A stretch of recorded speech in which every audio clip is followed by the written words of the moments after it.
Hi there everyone, Mark Kentwell here with some tips on how to make your offer look most appealing to the vendor compared to other offers or interest in the marketplace.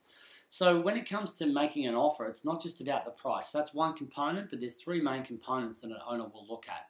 One is the price, the second is the terms and conditions, and the third is the speed at which you're able to move on the deal. We'll look at first the terms and conditions. Terms and conditions mean subject to pest and building or not subject to pest and building.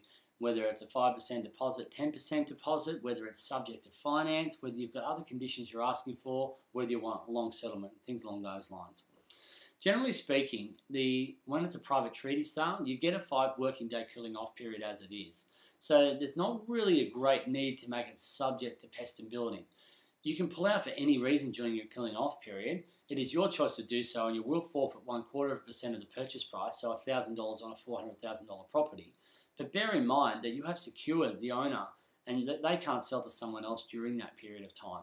So it is the privilege that you get by exchanging contracts. Now, if the cooling off period needs to be extended because the pest and building hasn't been done in time or there's an issue you haven't worked out yet, a lot of the time that can be extended. But at worst case scenario, if you decide you don't want to proceed with the property, you lose $1,000 on a $400,000 property.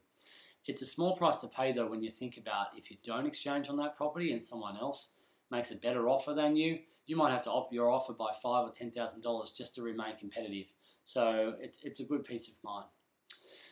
The other thing with terms and conditions is you can offer to waive your cooling off period, and this would generally be if you'd already sought advice on pest and building and finance prior, or if in the case of an auction, for example, you want to match the auction terms and conditions if you're buying prior.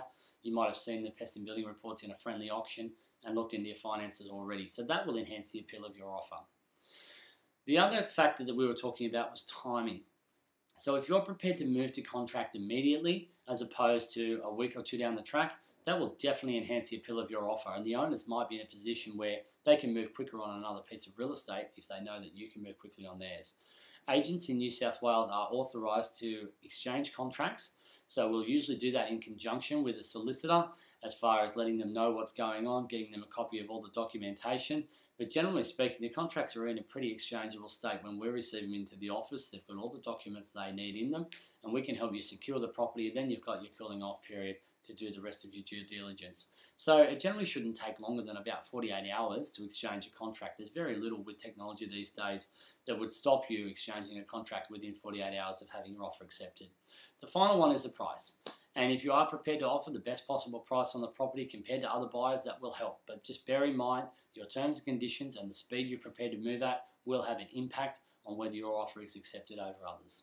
I hope that helps.